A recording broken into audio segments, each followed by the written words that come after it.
प्राचीन ग्रंथों में कार्तिक मास का विशेष महत्व है। धर्मशास्त्रों के अनुसार पूरे कार्तिक मास में व्रत व तप करने का विशेष महत्व है।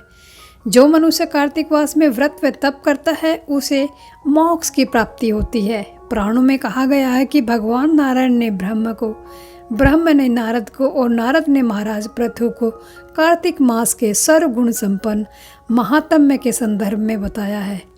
कार्तिक मास में वैसे तो बहुत सारे नियम हैं, लेकिन कुछ 7 प्रधान नियम हैं जिन्हें करने से मनुष्य को शुभ फल मिलते हैं और हर मनोकामनाएं पूरी होती हैं। ये 7 नियम इस प्रकार हैं। पहला नियम, दीपदान। धर्मशास्त्रों के अनुसार कार्तिक मास में सबसे प्रमुख काम दीपदान करना बताया गया है।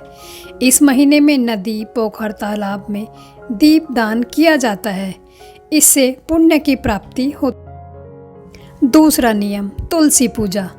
इस महीने में तुलसी पूजा करने और सेवन करने का विशेष महत्व है। वैसे तो हर महीने में तुलसी का सेवन व आराधना करना शुभ होता है, लेकिन कार्तिक मास में तुलसी पूजा का महत्व कई गुना बढ़ जाता है। तीसरा नियम, भूमि पर शयन।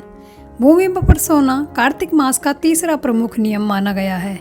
भूमि पर सोने से मन में सात्विकता का भाव आता है और अन्य विकार भी समाप्त हो जाते हैं। चौथा नियम, तेल लगाना वर्जित। कार्तिक महीने में केवल एक बार नरक चतुर्थी कार्तिक कृष्ण चतुर्थी के दिन ही शरीर पर तेल लगाना चाहिए। कार्तिक मास में अन्य दिनों में तेल लगाना नहीं चाहिए, उसके कई तरह के नुकसान हो सकते हैं। 5वां नियम, दलहन यानी कि दालों का खाना निषेध है। कार्तिक महीने में दलहन अर्थात उर्द, मूंग, मसूर, चना, मटर, राई आदि नहीं खानी चाहिए।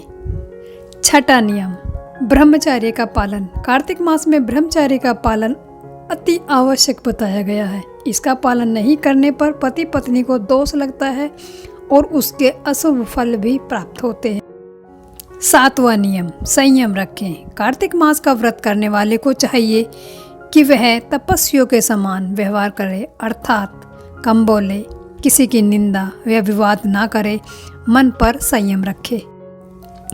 अब हम बात करते हैं कि कार्तिक मास में क्या क्या करना चाहिए।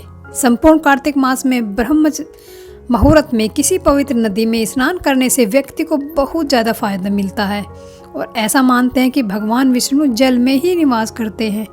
अगर ऐसा न कर पाएँ तो नहाते समय जल में थोड़ा सा गंगा जल डाल लें। संध्या काल में भगवान विष्णु की पूजा करें, तुलसी के सामने घी का दीपक जलाएं। ऐसा करने से धन समृद्धि में वृद्धि होती है और भगवान विष्णु प्रसन्न होते हैं। कार्तिक मास में भगवान शालिग्राम की पूजा करने से भी भक्तों को बहुत लाभ होता है। इसके साथ नित्य दिन गीता का पाठ करना चाहिए। इस मास में दान देना और व्यक्ति के लिए बहुत ही महत्वपूर्ण है। निस्वार्थ भाव से किसी जरूरतमंद व असहाय को अन्न, धन, कंबल आदि का दान जरूर करें।